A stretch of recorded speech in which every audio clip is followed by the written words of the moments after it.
Yes, man.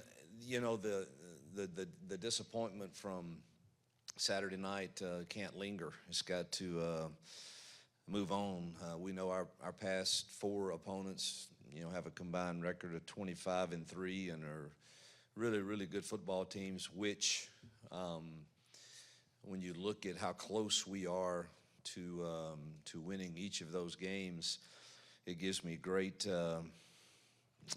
hope. And I think that's what you hold on to in times like these, is the fact that you're really, really close. And truthfully, as a coach, you can't, I don't know that there's a lot you can do about a drop pass here and there that makes a difference, or missed field goals that make a huge difference in these games. Keep encouraging and believing in those guys to make the next catch, the next throw, the next.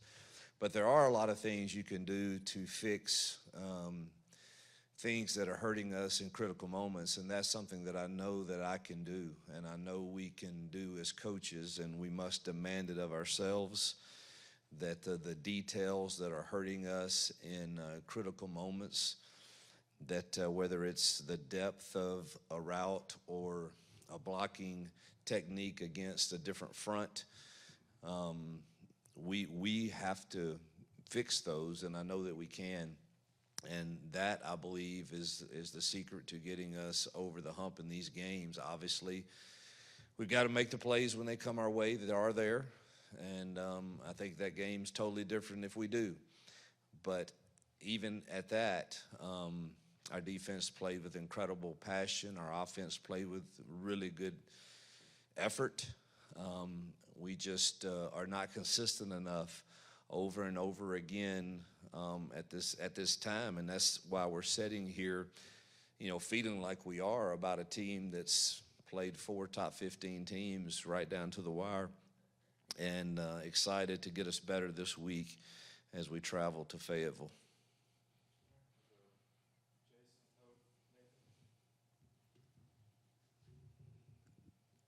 You, after going back and looking at that, any changes, personnel changes, obviously quarterback, anywhere else that you may take a look at some different things this week? Yeah, we're looking at everything. Unfortunately, the first change is at center. I know it's been announced. Many of you already have heard Connor Lew tore his ACL.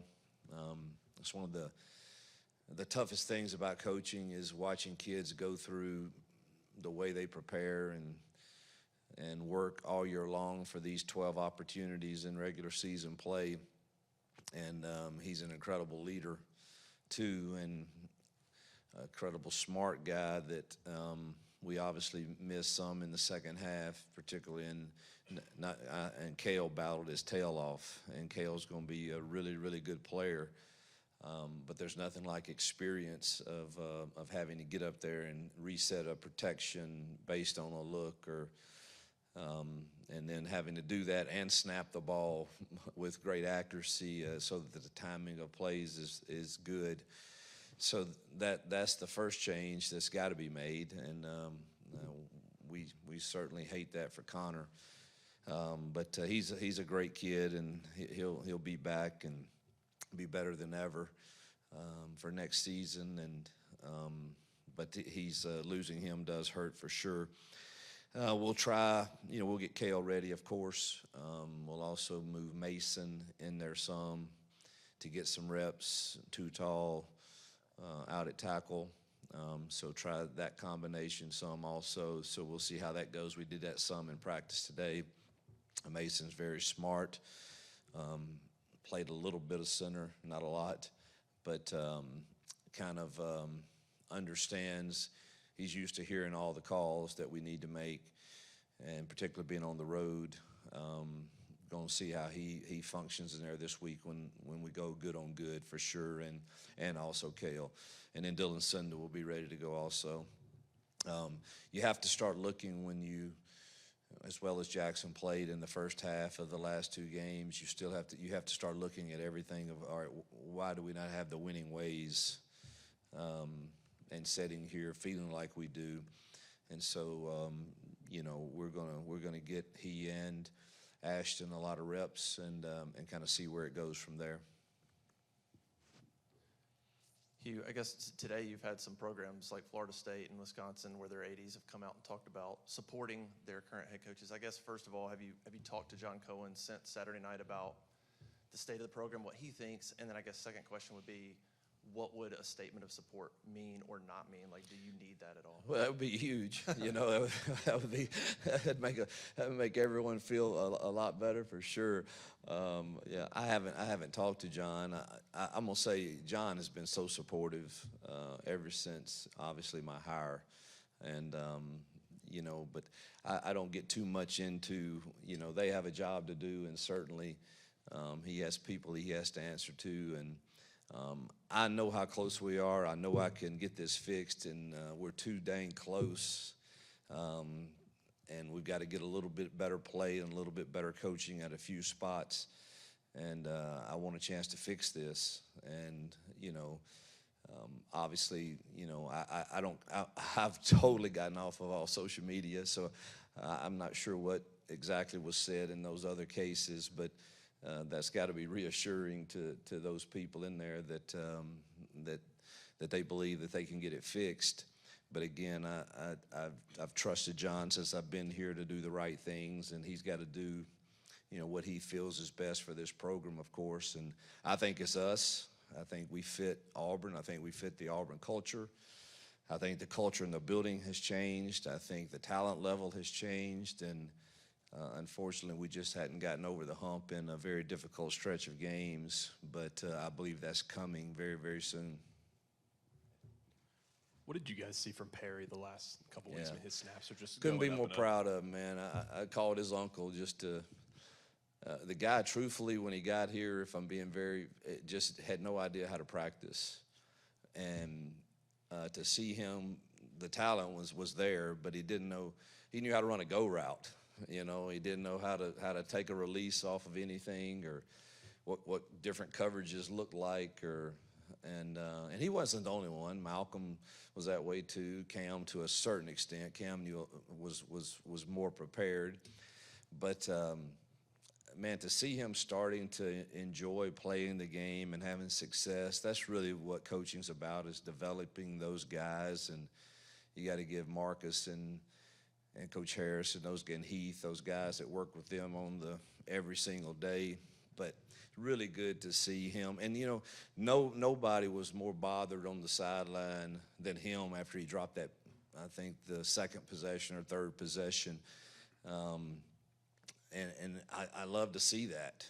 And he's just getting better and better every single day. And I have to remind myself, we're playing these top teams very tough, but we're still fairly young at some spots, and he's still a young kid. But really, really excited to see his development. Hugh, I know you said after the game Alex's night was uncharacteristic, but just watching it back, talking to him, just kind of where's he at, and where's your confidence level in him, and just kind of in that place. Yeah, I believe in Alex McPherson. He believes in himself. I mean, that's the first time he's missed any kicks inside the 40-yard line in his career, and he missed 2, and that's just so uncharacteristic of him. And he kicked beautifully all week long, and you know, he's mentally strong. He's been through a lot, and certainly feels the weight of the loss for everybody, feeling like, man, if I could just make one of those, maybe the game's different. But man, nobody in here doubts him or has any less belief that he's going to make the next one. Hugh, what do you think the biggest things about your offense are that are fixable moving forward? Man, the details. We've got to be harder. We've got to coach harder, demand more of ourselves and on the kids.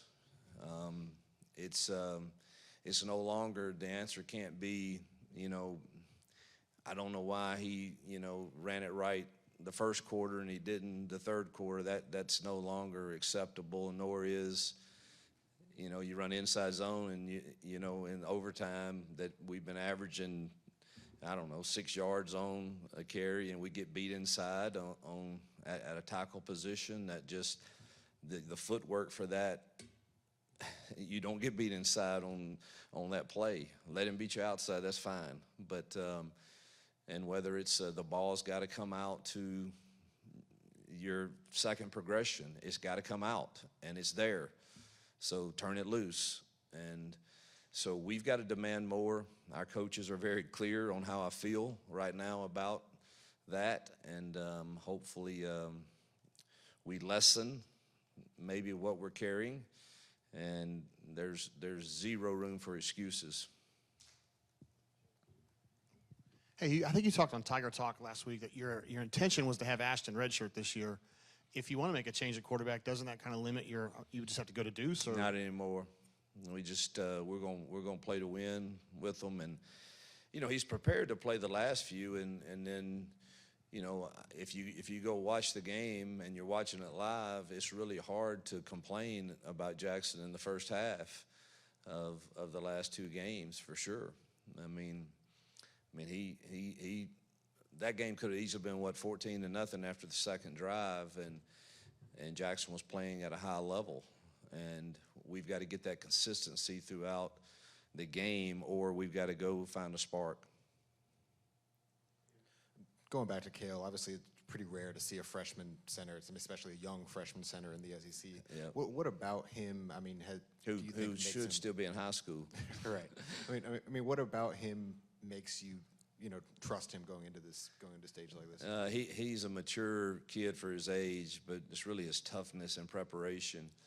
He will spend time up here hours with Connor Lew, getting himself ready as he has been, and he has a high football IQ, and is going to make some mistakes. Got to make sure his snaps are a little toned down. They were a little high and hard at times. On a goal line play, it kind of throws off your timing. We had one critical third down. I wish I had that call over again. But it certainly is not very good if the timing is off to get it to the running back headed downhill right now. And but again, it's his first go around in an SEC game, and honestly, he graded out pretty well. There's a few pass protection issues, but that's to be expected, and hopefully we can get all of those cleaned up with the time he has to prepare this week. But he's going to be an outstanding player.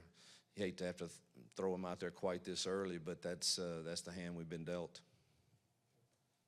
Coach, another big game from Xavier Atkins, Robert Woodard. Just how valuable have those guys been this season individually for your team? It's Robert's best game since we've been here, by far.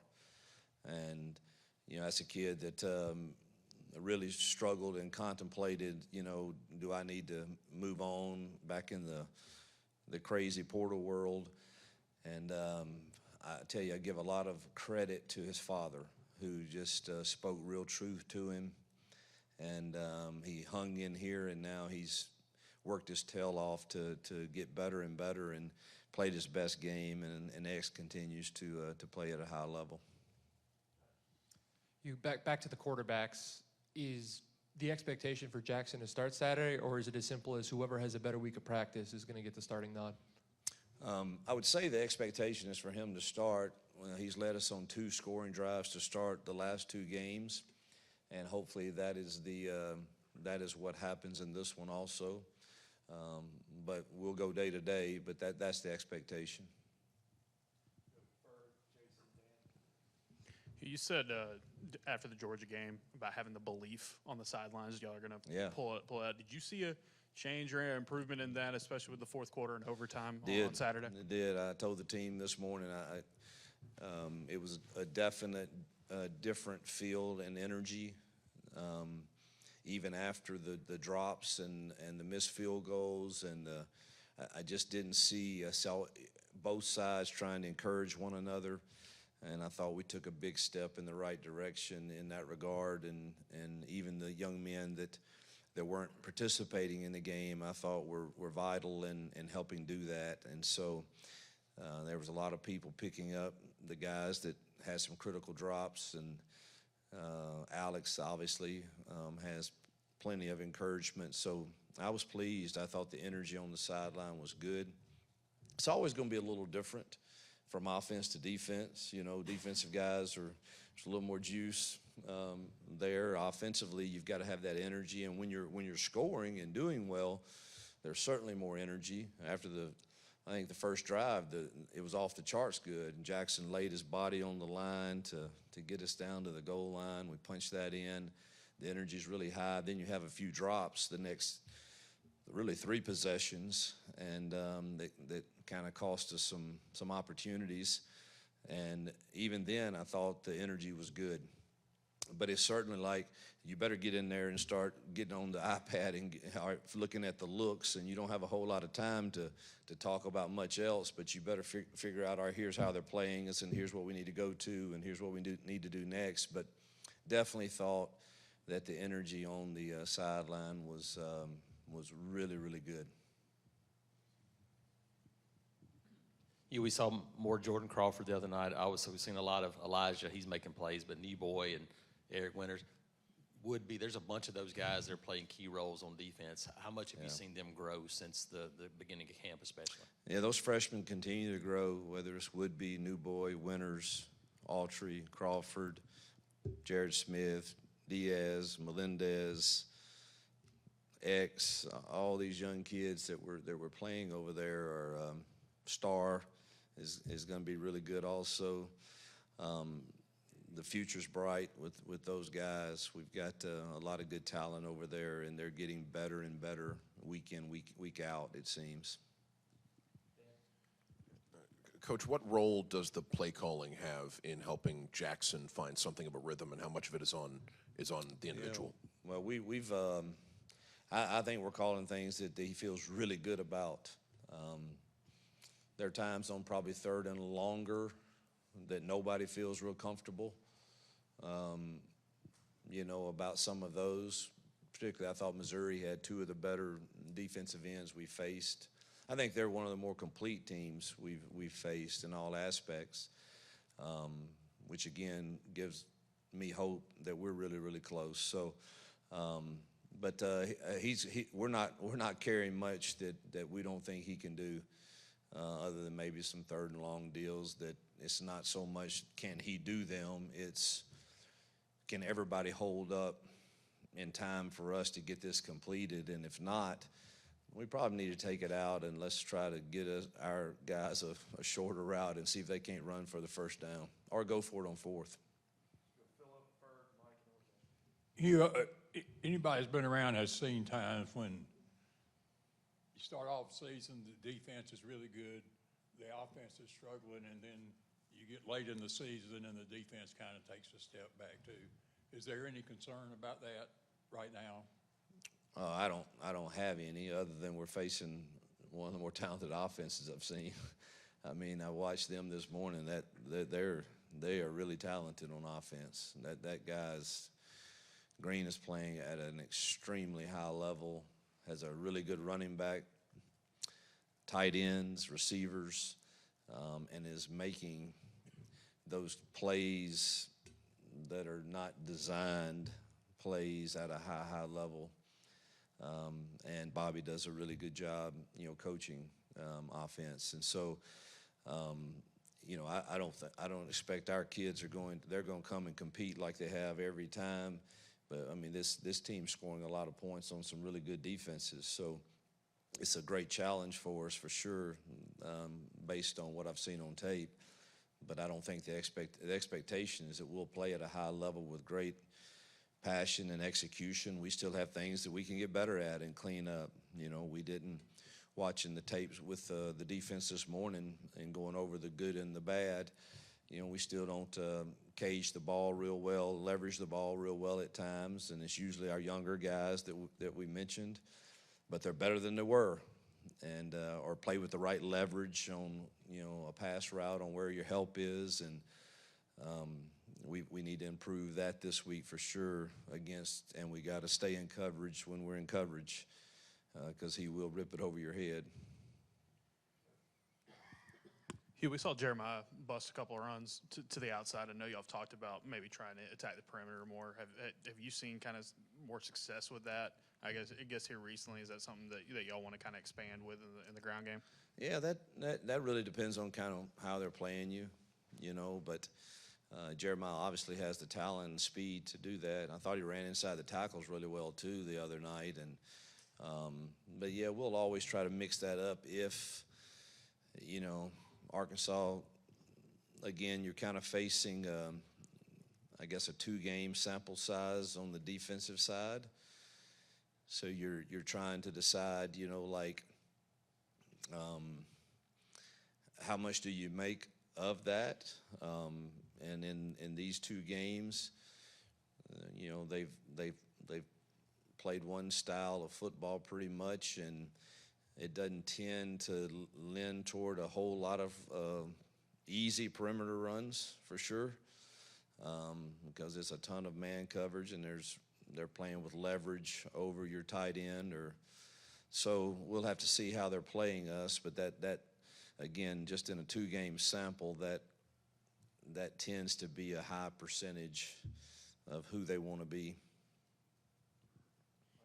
Coach, I know this is a wide receiver group you really like, but how do you explain the drops over the last few games and the timeliness of the drops, and how do you get that addressed here going into Arkansas? Continue to get on the jugs. They'll be on them every day.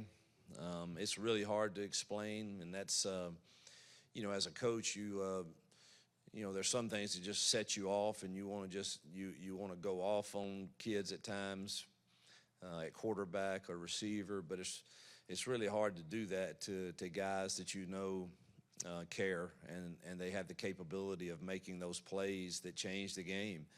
And, you know, it changes the season when they make those plays. And you just got to tell them, man, you got to play the next play. I've seen you do it 1,000 times, and you're very capable of doing, and try to encourage them.